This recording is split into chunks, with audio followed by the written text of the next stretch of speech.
Commencer cette interview, est-ce que vous pouvez nous rappeler le but de cette plateforme créée il y a 2 ans, qui est à mi-chemin entre un site emploi et un site média? Oui, j'ai créé Profil Public fin 2018 et c'est une plateforme d'emploi pour réenchanter le recrutement du secteur public. C'est-à-dire que via cette plateforme, on accompagne les organisations du secteur public à développer ce qu'on appelle la marque employeur ou l'attractivité RH. Sigrid Berger, pendant le confinement de mars dernier, vous avez lancé une grande enquête en collaboration avec la CASDEN, Make Sense et Switch Collective avec Profil Public, intitulée Après la crise, seriez-vous prêt à rejoindre le secteur public et à quelles conditions? Bon, alors dites-nous, est-ce qu'on peut noter un certain regain d'attractivité pour les territoires? Alors oui, on a lancé notamment cette grande enquête parce que pendant le premier confinement aussi, on se posait la question en tant que profil public comment on pouvait contribuer. Donc au début, on a relayé pas mal de missions de volontariat au sein notamment des hôpitaux et autres, mais plus largement avec nos communautés et avec Switch Collective, Make Sense et la CASDEN, on se posait les questions quelle est la place du travail dans nos vies, comment justement les candidats qui voulaient rejoindre potentiellement le secteur public voyaient les organisations. Et l'idée, c'était de creuser tout ça avec justement les candidats et nos communautés. Et du coup, on remarque effectivement, en tout cas, un regain d'attractivité, ou tout du moins, on a noté un chiffre clé, c'est que 71% des répondants sont prêts à rejoindre le secteur public. Alors, c'est un beau chiffre. Et quelles sont les organisations qui les attirent le plus au final?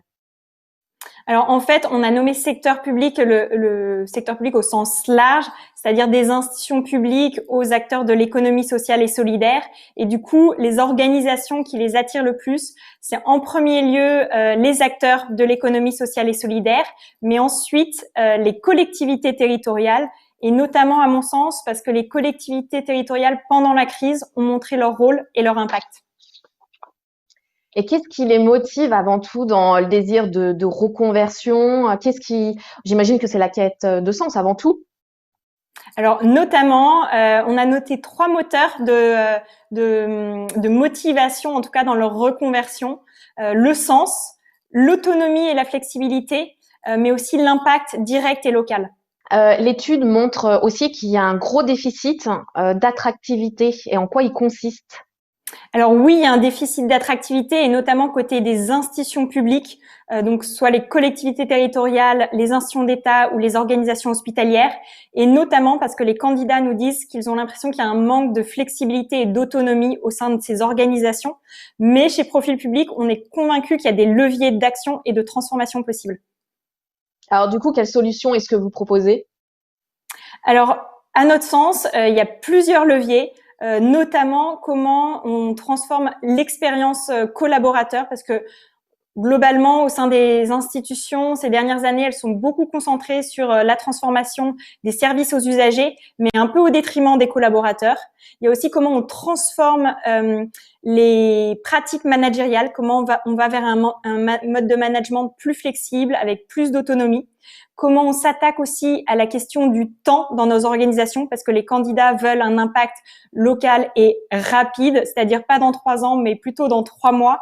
Et comment, en fait, on trouve un impact, notamment, et comment on mesure cet impact à chaque étape d'un projet plus régulièrement. Et enfin, peut-être un dernier point qui nous tient également beaucoup à cœur chez Profil Public, comment on fait savoir et comment on communique, parce qu'au final, si les acteurs de l'économie sociale et solidaire, justement, ont le vent en poupe aux yeux des candidats, c'est aussi qu'elles ont réussi à communiquer sur leurs atouts.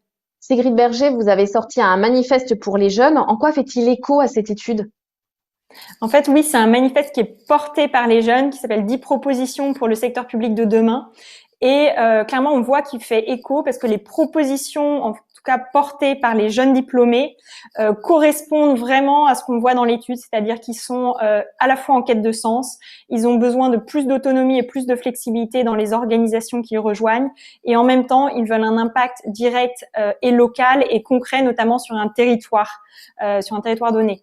Donc, clairement, la voix des jeunes rejoint en tout cas ce qu'on a vu dans l'étude. Merci beaucoup, Sigrid Berger, d'avoir répondu à nos questions. Je rappelle que vous êtes administratrice territoriale et la fondatrice de Profil Public, qui vient de publier une étude de recrutement et services publics. Merci de nous avoir suivis en ligne et à très vite pour une nouvelle émission d'Acteurs Publics Solutions.